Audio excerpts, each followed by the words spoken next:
有没有人要新导览？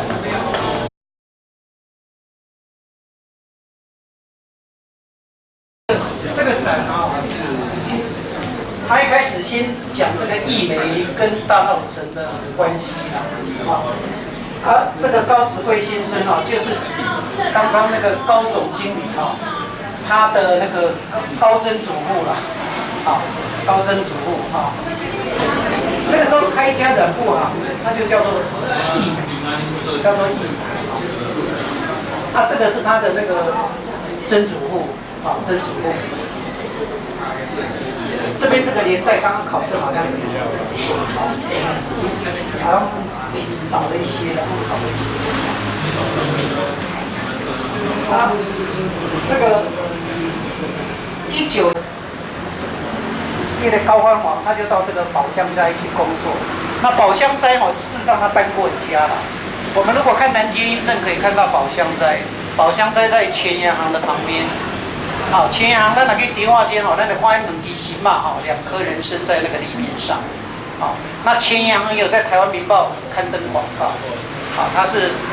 100年的老店了。那宝香斋也曾经迁到那个延平北路跟这个南京西路口。如果我们看老照片，我们会看到那个转角起码这个 OV 里应该挂一个宝香斋，宝香斋。那他这边也顺便谈到说整个大稻埕的发展，因为法庭拿来讲，我们最早是那个南糖北茶嘛，就说茶的外销后来取代了南部的糖，成为最大宗的外销。那茶的外销之后，他赚了钱他就会进口一些东西嘛，所以就会从大陆那边进口中药啦，进口参丝啦，进口一些瓷器啦，就会这样有对外的一个贸易的一个往来。日本人来了，你也应该把它变成一个布旗啊。所以他们赚了钱以后，他们也想要娱乐享受，所以呢，他们就会去买那个什么虚影集之类的，就会想要这个收藏一些画，所以这个也带动台湾整个的一个文化的发展，还有他们也会想去盖漂亮的建筑那我们如果看到现在迪化街很多很漂亮的立面，那个其实就它的名片的意思啦。我把立面做得很漂亮，秀林，那台湾来讲秀林做个详细的代表我是值得信赖的。那他这边也谈到，就是说，那个带动了整个大稻埕发展。一准高欢王他在宝香斋是当家长，家长就是那个总经理，总经理。那听说那个宝香斋的那个他们要像这个义美这个家长总经理，他要选这个职员的时候听说义言来应征的时候，他会先在这个店里面会在2个地方会藏那个钱币在那边叫伊摒扫，那叫伊摒扫，他藏在很里面，伊那扫出来，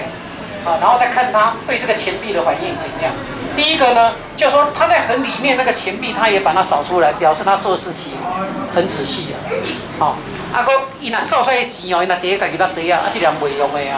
他如果放在自己口袋，那表示他是贪财的所以他用这样子来那个录取这些协助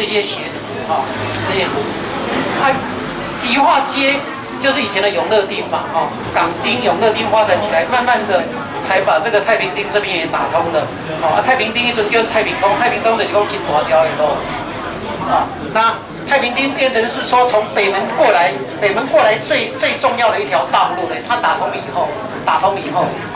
那以前咱家这个太平町其实它不叫太平町它这边叫德胜街，在过去呢是太平横街整个打通以后就变成取名叫做太平町那永乐町也是，永乐町也是后来才打通的。好，那1922年的时候呢，温阳就清代的名字都在1922年的时候叫町名改正，整个取日式的名字，所以1922年这边就叫做太平町。事实上，蒋渭水刚来的时候，你去看他的户籍成本，他是写德胜街。你看1921年的文化协会发出去的那个创立大会的通知书，上面写的都是德胜街，都不是写太平町。1920以后才是太平町。这是以利早期做做计模啦，现在都全自动化的这个是他们义美义美的一个，等于是说他们在经营他的企业，他一个守则勤俭是家本也是国本，更是环保的根本，所以义美非常注重这个环保我们来看这个。这块板子就是讲义美跟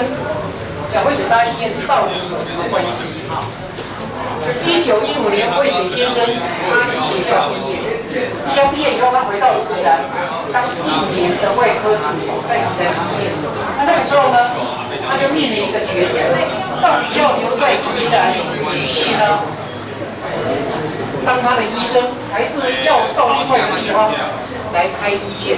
后来他选择来到大稻埕。1916年，他认为说他要做一番大事业，就一定要来到人文荟萃的大稻埕。那以前台湾的那个医学校的毕业生他们通常不愿意到公立医院去服务，因为有歧视，就好像你现在看那个大稻埕的电影一样，那些学生在学校里头也会受到歧视，所以他们会选择自己开业所以1916年他就来到这个太平町然后就跟这个花季茶行租下3开间的店面。那花季茶它是很大的一间茶，它有船队它有船队会把它的茶就外销到国外去那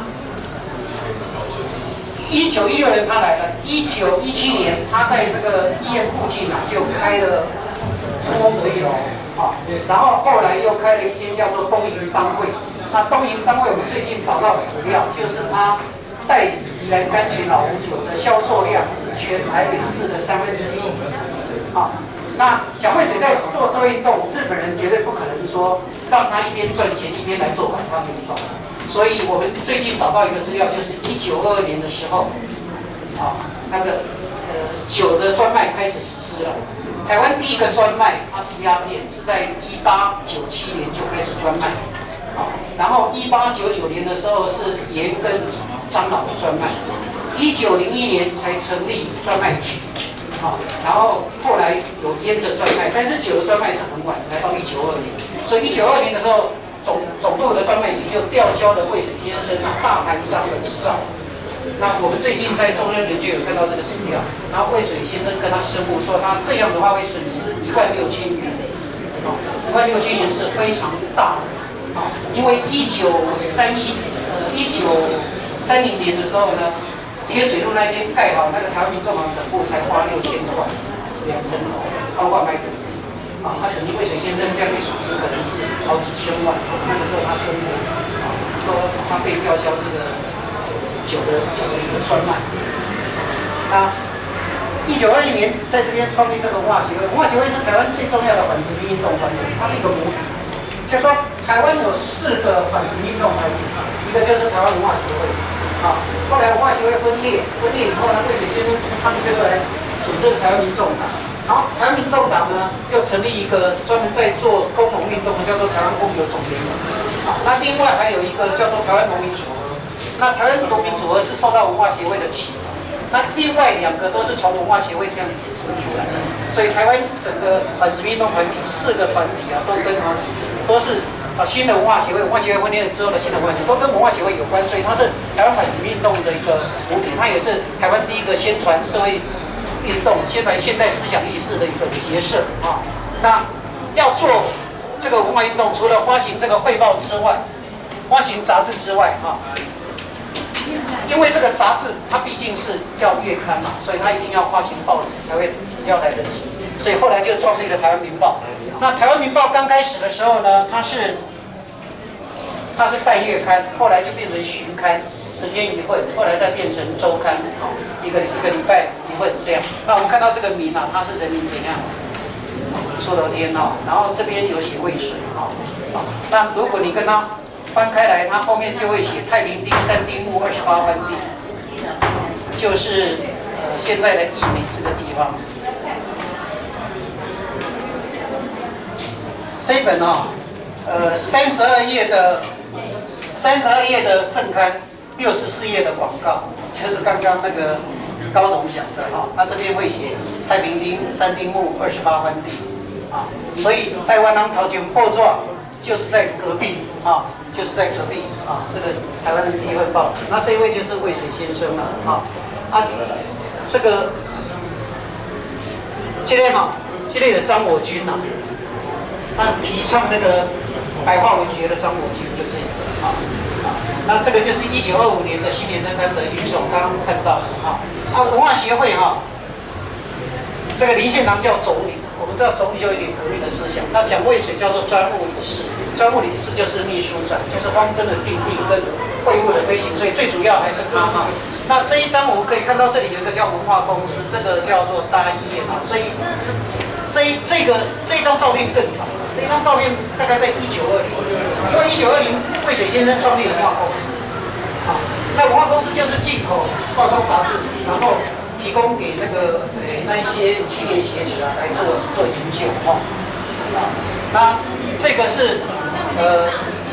青年团体哈、就是一些无产的青年啊，为了学生会常同情这个农工哈。那我们这边可以看到台湾文化协会的本部，它的招牌很早，所以这个也是文化协会的本部啊。那这个是清代影视，我们他们拍紫色大道时，我们把它借来的啊，把它借来。那这个是文化协会的汇报，文化协会的汇报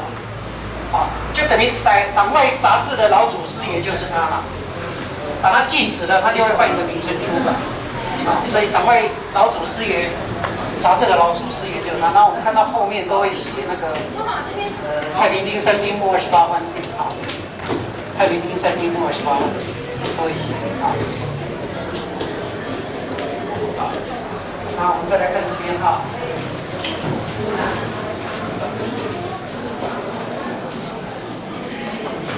那渭水先生1931年过世啊，那过世之后，他的同志啊。想要把大医院改成综合医院，综合医院就是各科了，啊，变成一个很大型的医院。以前是个人的医院嘛，但是总督不准他们成立，本来是要募股啊，就1股50块，成立一个综合医院，作为一个永久纪念蒋渭水的一个医院。当时那个台湾民报就有这样写，可是总督没有让他们成立啊。那后来一位叫做简祖佩医师。他就来到大安医院，然后用大安医院做招牌，在那边看病。他是一个屏东人，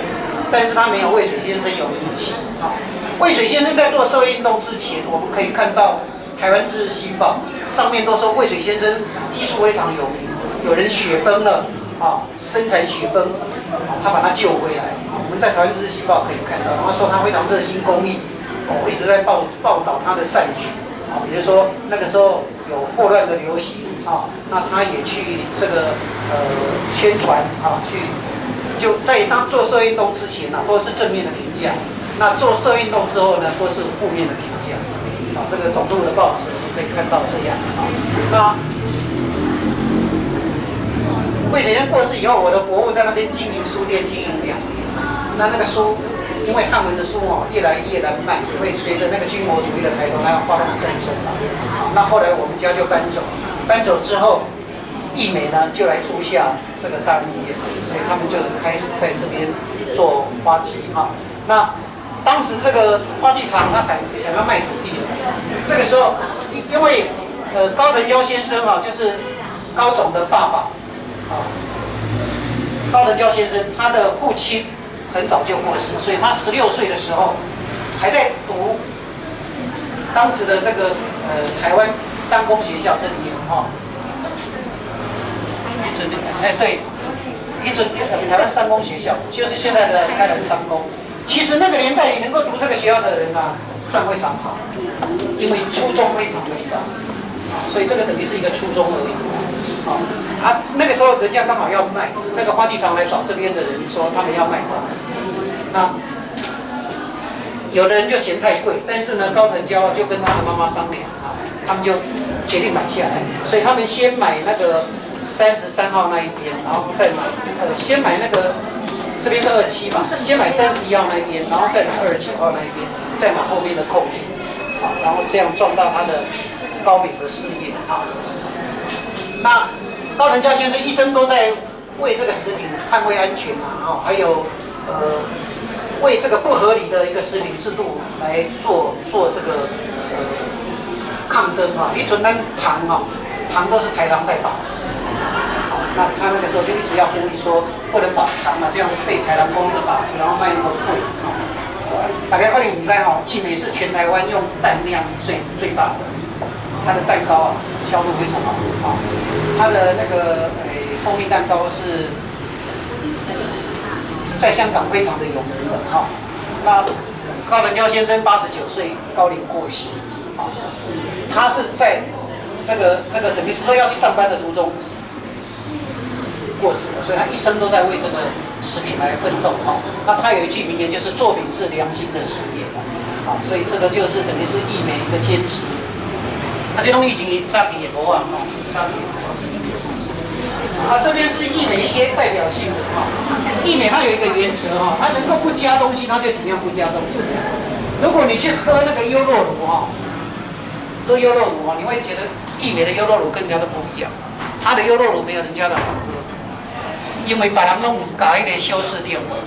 或者加那个一种粘稠剂，让它变得比较香比较浓，益美都没有。所以你去喝，你会觉得不一样啊，会觉得不一样啊。那我们再这边就是益美的产品的代表性的产品啊。刚刚我有讲过，益美是2000多种啊，但是在线上生产的没有那么多，就是有的时候你要跟他预定，他才会生产。